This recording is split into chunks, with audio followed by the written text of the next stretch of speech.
Your source for all things Texas Tech. This is the Ask Level podcast from Double T 97.3. Hey, what's going on? Welcome into another episode of the Ask Level podcast. Alongside Chris Level, I'm Chois Woodman. This podcast, as usual, brought to you by our friends at Cantex Roofing and Construction. I'm Mike Hebert, owner of Cantex Roofing and Construction. Every day is game day, and we'll get it right when it comes to your roofing, construction, windows, and mirrors. Call Cantex Roofing and Construction today. Together, we are one serving you. Level, what's good, man? Well, getting closer to, Big 12 Media Days and obviously July 4th holiday coming up. So anyway, still in the doldrums of summer, but we start to check things off the list. But yeah, all is good. June nearly in the rear view, man. Where does Independence Day rank on your holidays list as far as the favorites? Oh, yeah, I'm a fan. I'm definitely a fan. I won't be in town when it happens. Last year I was in Colorado, but I'll actually be out of the country whenever July 4th this year. And they Is that don't. allowed? I know, and they won't where I'll be. They won't obviously they won't celebrate it there. So I'll have to in spirit, I'm rocking my navy blue, today and Okay. all that. So, You're gonna be rocking that and like some American flag shorts on 4th of July wherever you are. Maybe. Okay. July 4th is always tricky though, because at least in Lubbock, because I think people kind of they lose their minds Oh my that day. gosh, it's a war zone. Exactly. Yeah, there's just it's kind of a free for all, which kind of can everybody's pets and everybody's neighborhood are going crazy. Oh yes. There's typically a lot of debris and trash left over from firework activity.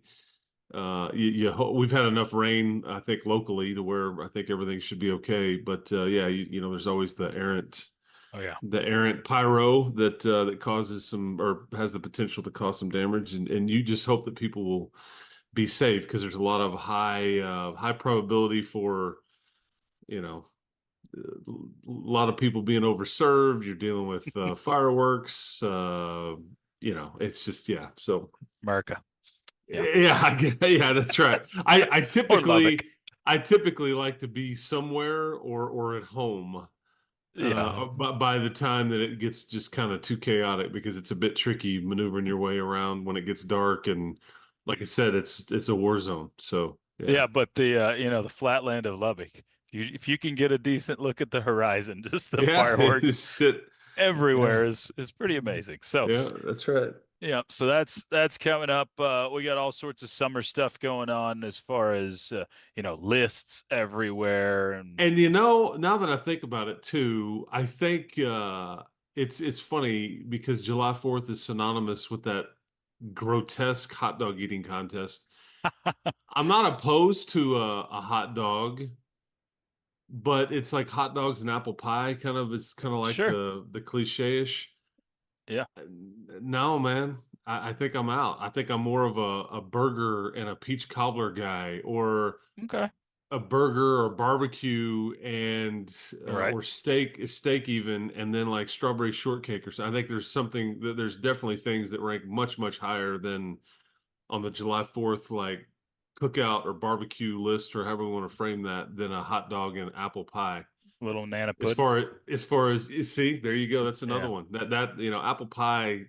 Okay. I don't know. That's more of a winter thing to me anyway. So like I'd rather do the apple pie during the winter time. But yeah, it is definitely summertime. We'll get into the video game rankings that's kind of taken a lot of attention lately. We'll get into that and some questions from the audience as well. Some news out of Can we just get to that now? Yeah, let's go ahead. Why not? The video game rankings. And I first and foremost, I think EA College Football, I think that's what they're calling this one.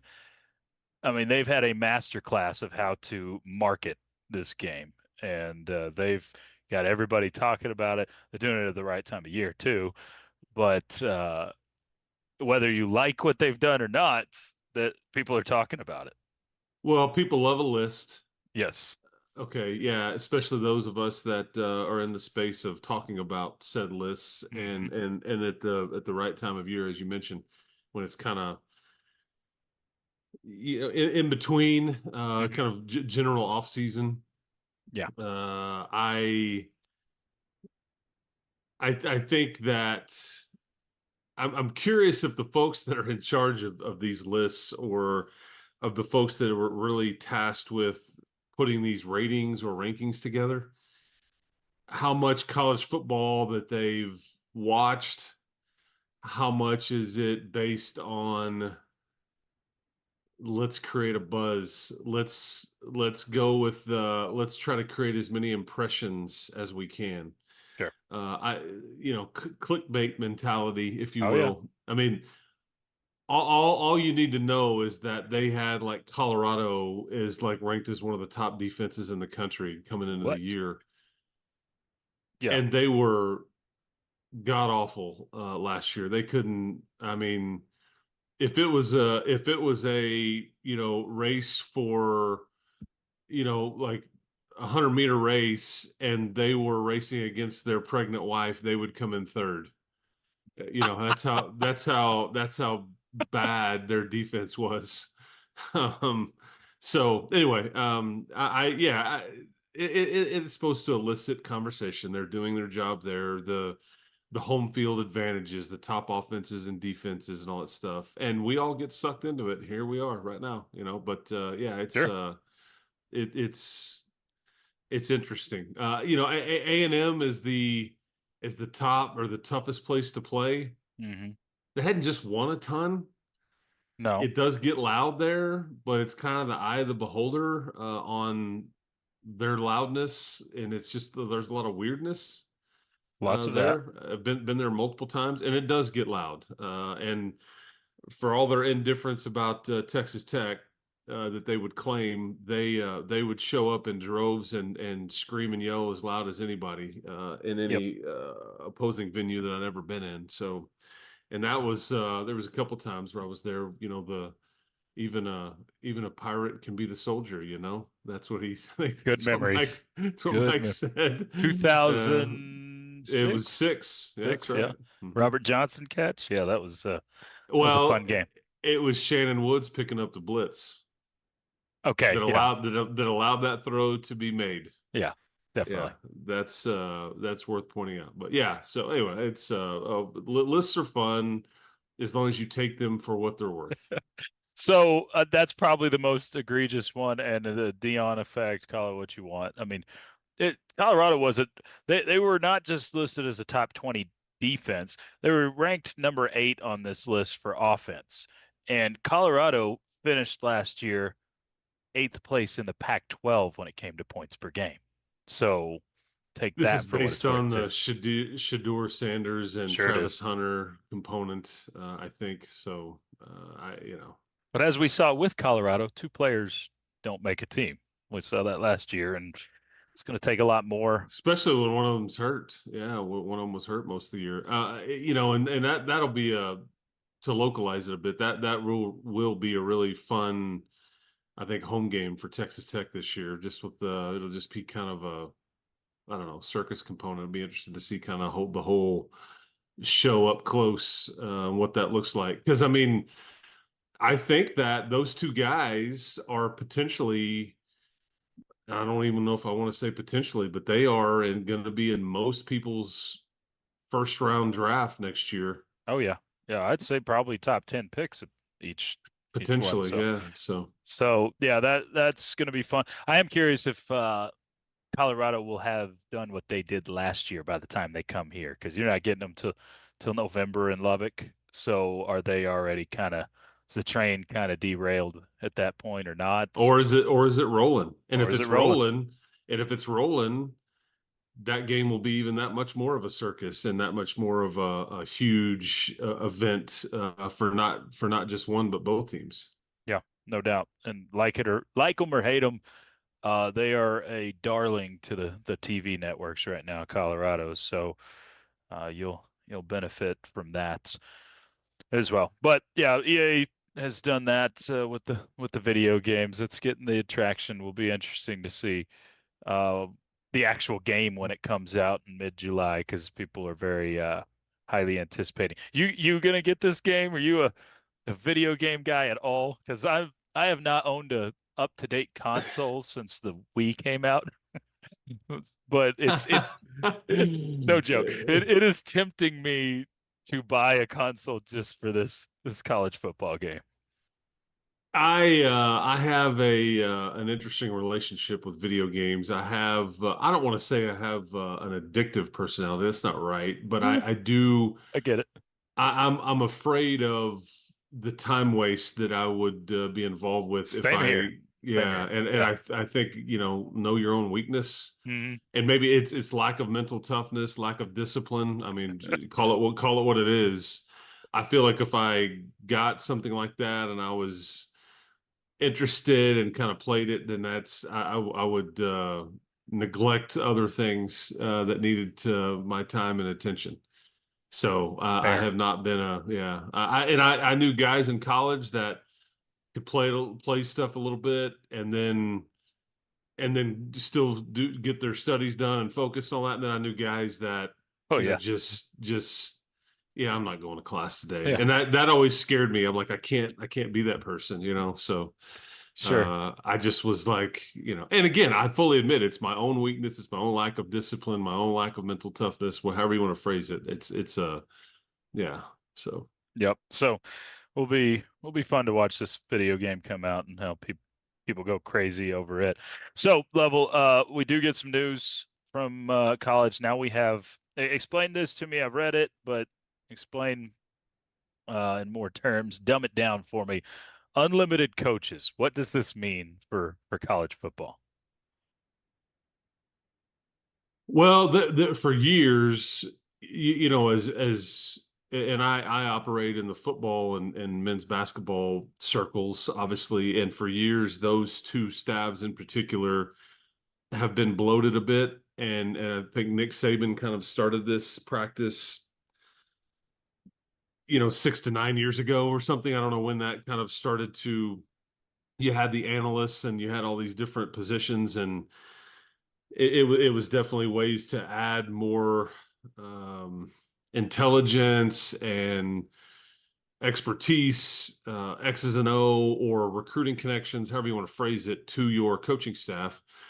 But a lot of these guys were not allowed to be on the court or on the field, and there was a headset limit during games on a Saturday for football. We're only going to allow so many guys to wear a headset. There was a rule, and I think what you've seen now is basically they've said this is what's crazy to me, and I'll can continue to explain. But at a time when they're talking very seriously about roster limits and like paring down a college football roster to whether they limit it to 85 or 95 or 105. I just don't know if we'll continue with after this season. I mean, after this season, I think there'll be some sort of change made. I just don't know what that looks like. The total elimination of a walk-on or cutting it in half or whatever, that you now go, but you can have all the coaches you want. I mean, it's such a Exactly. backwards. Sure. Now, I will say this: I'm very happy for there's certain, like, prime example, like basketball wise, years ago when Chris was on staff, like Sean Sutton was a big non-assistant coach addition, and he wasn't allowed to be on the court and instruct or coach, which kind of defeats the purpose in some ways of what he could do for you. Well, now he would be allowed to. I'm just giving you an example. You've got, like I don't know, like football wise, you've got so many GAs and analysts now Yeah. that now can be on the field and now instruct and now coach and probably wear a headset and all that. And it's going to be up to somebody like Joey McGuire to kind of, because at some point you can have too many people. Like, hey, there needs to be one voice, the coordinator, the head coach, needs to be some main instruction, because if they're just listening to something all the time, it's like, well, he told me this. Well, so you can get too many voices or too many people talking and coaching and whatever. But essentially, it allows you to, it breaks down those barriers to where now those guys can be out on the field and coach, and whether it be practices or games or whatever it may be. But here's where it's going to get interesting, is that, and I'm sure you've seen some of this reported or hinted at, but for example, Joey could now go hire. He could go hire a group of 5 or a Division II head coach or position coach, and easily double their salary, and it's going to hurt. That level of football is where it's going to hurt, because some of these programs, especially the ones that are well bankrolled, they're going to take advantage and see. And here's the other thing. This is the collateral or unintended consequence, I guess, of it potentially. So if I have a group of 5 program that is loaded with potential portal entries, Yeah, I'll just go hire one of their guys. Sure. And I've got immediate relationship and access and knowledge of an entire, roster. Right. So there'll be a lot of that, and ultimately this is bad news it's good news for a lot of people, but it's ultimately bad news for the have-nots, if you will. When level do you think we see the college football landscape really start to model things after the NFL more when it comes to coaching limits, when it comes to maybe even the contract type of stuff for players? That's what this is, Woodman. I mean, the NFL has no restriction on amount of staff you can have. There is none. It doesn't exist. I think some owners will say, let's really be. I mean, because go look at an NFL staff, and you'll see how many people. There's guys on coaching staffs that you're like, I didn't even know he was coaching there. I mean, it's very, each position coach has 2 or 3 full-time assistants. True. Yeah. I mean, it's very specialized, where you have hey, this is the left tackle coach kind of stuff, like this. I mean, it's a lot of NFL teams have former players that are quote unquote coaches. I mean, watch a Cowboy game on a Sunday afternoon, and you'll see guys in those blue pullovers with the star on it. You're like, God, there's a bunch of them. And then you've got there's more coaches than guys dressed out in uniform. For a lot of times, yeah. And so I think that's kind of, I don't know if that was their intent here, but that's kind of what, and so it just to be a matter of which institutions want to put more money into that aspect of, and I've seen this too. You're getting close to where some of these head coaches are making so much money that they're starting to say, I'll fund the walk-ons. Yeah. I'll like, I want to hire this guy. I'll pay for it. Yeah. And I think that's the more and more of that is going to continue, because I mean, some of these coaches, I mean, Brent Venables just got an extension and a raise, and he's getting $8 or $9 million. Yep. And so, I think to your point, I think it's very NFL like, but I'm thrilled for guys that are trying to break in, that have been a GA or have been an analyst, and now they get to kind of do more and maybe increase their pay and all those things. But yeah, there's a lot of dynamics at play there for sure. All right, before we leave football and talk a little basketball with the Matrix coming out, Mark had a little over/under game he wants you to play on Twitter, so we'll oblige here. You just give us the over/under on each number regarding Tech football. Start it with wins. He's got it at 7. I think Vegas. Yeah, I would say over. Okay. 7.5 is the official number, which I think that's about right. I think 8 would feel a bit, if you say 8, you're gonna point to 2 things, and you're gonna go over. You're gonna go, boy, you have it's not easy, however, it's favorable schedule. Yeah. Based on the amount of home games and the stretches of home games that you've got. And then I think you're also betting on that you'll finally have a healthy situation at quarterback. If you're under, you're basically saying, I've seen this movie before. We're guaranteed to have some sort of injury at quarterback. It's been that way for 10 or 12 years for the most part. And I just don't know if I've seen enough out of that offensive line to feel great about things. So, but yeah, if you're asking me that 7, I would go over that. Yeah, and for what it's worth, the Juice has Tech as a heavier favorite in the 7.5 to win 8 games by a decent amount. It's like minus 150 there compared to plus 125 on the other side. Baron Morton starts 7.5. Again, you're gambling. I'm gonna say over, just because whether it's due theory or whatever. Like, You dang man, definitely do. yeah, Definitely do. he's healthy, getting healthier.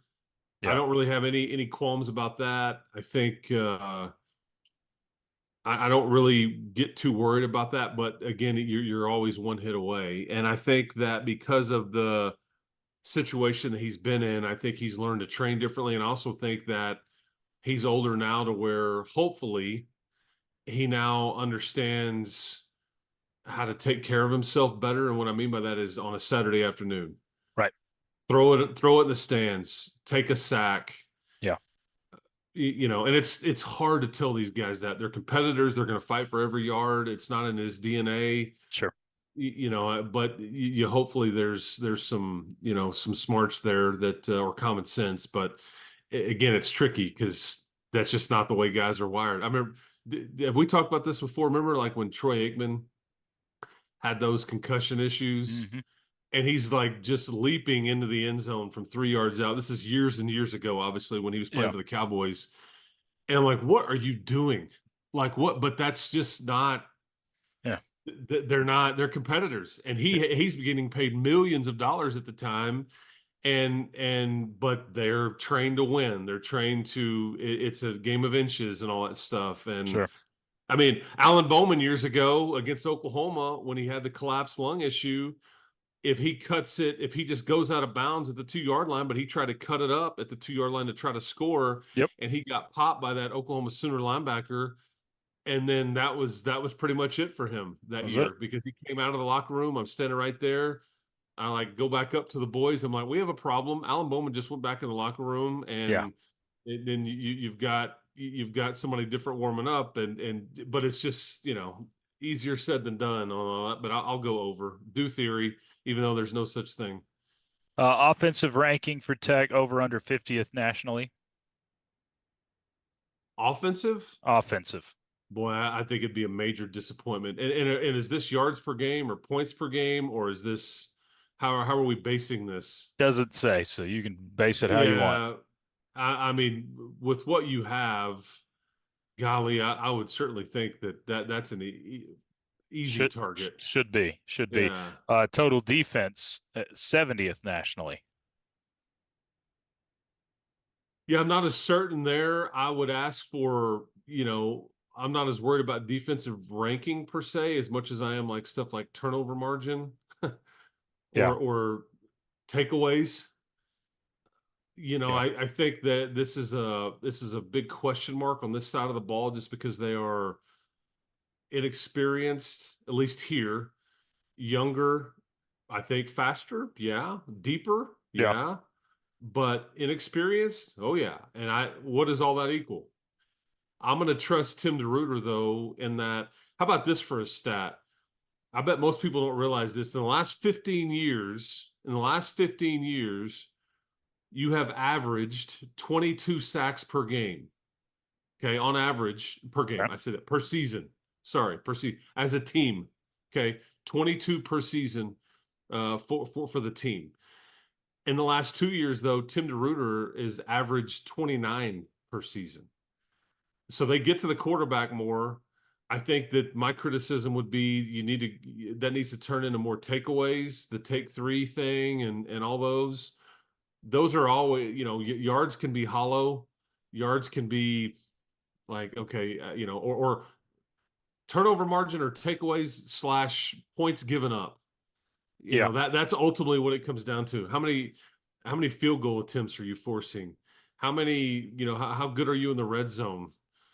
Stuff like that. But I don't know if like top 70. I'll say, maybe you're not quite that. Maybe it's over, if that makes sense. Okay. Yeah.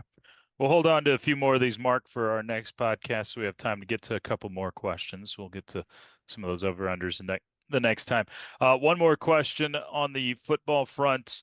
Dylan asks, Level, can you give me 3 breakout players for this coming football season? Well, and you have to define breakout, Sure. because you almost have to go with people that haven't had really any success at all, or any. In other words, we can't really say Jacob Rodriguez. We can't say Ben Roberts. We can't say, Taj Brooks, obviously. Yeah. Um, in some ways, I could make an argument for like a Braylon Lux, although I hesitate to put him in this category just because he's played enough. Yeah. And I really think he could break out into one of your team's best players, which I think that is, in some ways. But let's go with just off the radar, like guys that really people don't know a lot about, or aren't expecting anything from, or it's just like whoa, who's this dude? Yeah. I'm a big fan of his. It's no secret. You could almost say I'm the president of the fan club, but like Isaac Smith, I just don't know if enough people are aware of him. He's barely played, and so I think he would qualify the way I'm going to define breakout. But I think he's somebody that could be really good for you, really good. Yeah. And I think, yeah, If healthy this year, I mean, I think he's probably your favorite to be your best pass rusher this year. possibly. I think I'm not going to put these other guys in this category, but like, Amir Washington could be a breakout. Dylan Spencer could be a breakout. Okay, if you want to talk edge guys. Those are good picks. Yep. I think I'll give you 2 newcomers. Okay. So I think they really, now maybe some people's expectations of them are higher than other. I don't know. I think that Caleb Douglas has gotten lost in a lot of the Josh Kelly, Micah Hudson, even the John Carlos Miller conversations. Okay. I think Caleb Douglas could be very good for you. He is going to be one of your faster players, your deep threat. I think he looks the part. This looks like a player that would have signed with the University of Florida. I think he has a chance to be a breakout. I almost want to say Coy Aiken, because I think Cowboy Coy has a really a solid chance to be a dude for you. But you can't pick all your receivers. So I'm going to go with Caleb Douglas. And I think Coy Aiken has already done enough to where I don't know if he would really be breaking out. He's caught touchdown passes in the bowl game and against Baylor last year. Yeah. And some different things. The other one, here's one that's totally off the radar. He is a corner, Devin Cromwell, the kid from Canada. I think that this is one of your most explosive players, and I say explosive as far as quick twitch, fast, athletic. He's the guy that when he first got here and they start to do some 7-on-7 or lineup and everything, Joey told me this story at a dinner I was at. He's like, yeah. He's like, Devin's like, so the offense doesn't get a head start. He's like with the Canadian rules football thing. Yeah. He's like, so I just have to cover them and they're standing still when they start. They don't get like a head start like they do in the CFL where they can kind of go in motion and get a full head of steam and then they snap the ball. And he's like, dude, I can do this, and I just funny. think that he's somebody that checks a lot of the boxes for what James Blanchard really likes as far as the athleticism. I think there's some things that Devin can do that I think they feel like translates. And so that's a totally off the radar call right there, but I'll give you that name. I think you got 3 DBs, sophomore DBs that can be in that conversation as well, for Chapman Lewis and Jordan Sanford, Mo Horn. Brennan Jordan. Mo yeah, Horn. I mean, there's 4 sophomores right there that had to be kind of shoved into play last year that might might have a big impact this year. Okay, Level, before we're out of time, we get the Big 12 basketball matrix that's put out as expected. You get 20 games for the men's teams. 5 of those are home and away. 5 are home exclusive, 5 are road exclusive. What was your initial reaction when you saw Texas Tech's draw with this? Your road schedule is just brutal. Mhm. We already knew this, but I guess when you see pen to paper, Yes, God, this league is a monster. it's crazy. Um, gosh, I mean, if you go 4 games over 500, if in other words, if you go, what would that be? Let's do the math here. You would be, hold on. Making me do math on the fly. It's not I easy. know you would be 4 games over would be 12-8. 12-8. Yeah, there you Yeah. go. Sorry, it took me a second. They told me there'd be no math, and here I am, creating my own problem. Yeah, if you go 12-8 in this deal, boy, I think that you've done a heck of a job for yourself. Of the 20 games, 8 of those are going to be against what I would be shocked, as far as top 25 teams, some of which are top 5. Yeah. I've already seen a mock draft for next year. Arizona is pegged to have 3 first rounders. Oof. BYU, who's not a preseason top 25 team, has 2 first rounders. I think Baylor has a top 5 player. I didn't mind not going to Waco. I do hate it that you have to make 2 trips to Kansas, though both of those games are going to be difficult against Kansas State Yep. and Kansas. I think the Arizona home and home is fun. I've been to Tucson. I've been to Tempe for both football and basketball before. They're not that difficult to play. But again, Arizona, it's not the environment. It's just they usually are loaded, and this is going to be the case this year. So, and I hate that you don't get Kansas here, but you got them here last year, and you didn't have to go there, so that's part of the deal. But the Baylor not being included in the home and home part was a bit interesting. I think that's where you can't get everything. Sure. But I'll be glad to get Houston at home. I think that's a big time game. But it's just this league, and do we realize they'll take a step back? But I bet people look at Colorado on the schedule and go, well, you do realize they just had 3 guys drafted. Yep. 3. I mean, I think 2 in the first round and 1 in the second. I mean, unbelievable what Tad Boyle has done at CU. There's just not many off nights. I mean, I expect the teams with the new coaches in some ways to be kind of the ones that maybe struggle, but maybe everybody probably looked at Texas Tech that way last year, and guess what? You did not. No. But the West Virginias, the Oklahoma States, the BYUs, some of those teams. But I don't know much about Utah, but yeah, I'll be well traveled. 2 trips to Utah, 2 trips to the state of Arizona, going to Ohio. Man. Glad I don't have to go to Orlando again. That was a rough trip. But yeah, I mean, it was, but I just go back to the first point. It's just a monster, man. It's an absolute monster. And now you get 2 more games of the fight. Yeah. Now it's not, if you're a boxer and Beard always used to say 18-round fight, and the Texas Tech social media folks have kind of picked up on that. Well, now you've added 2 more rounds to the fight. So, I mean, the fans win. You get 1 more good home game, and there's 1 more road trip mixed in, and get ready for a season full of quad 1 games. Jeez. I mean, but that's what you're dealing with here. Yeah, I think you're right when you said, when you put it pen to paper, when you see it there. We knew it was coming, but when you just see it on paper, how absolutely daunting this league is. It's unreal.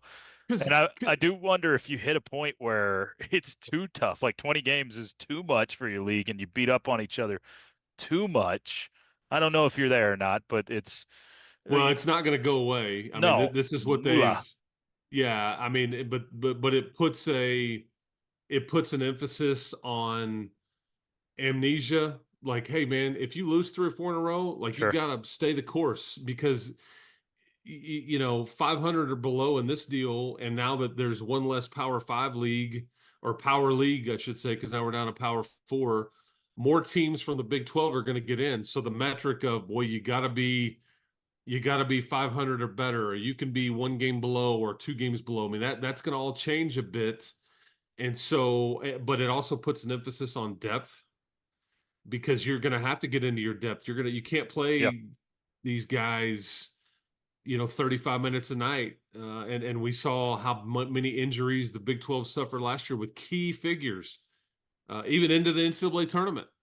And the Big 12 tournament and in the regular season, and that affected the conference race quite a bit. So that's why you better be old and deep and mature, because you're going to take some lumps. There's just no doubt about it. But and again, winning your home games, just that much more paramount.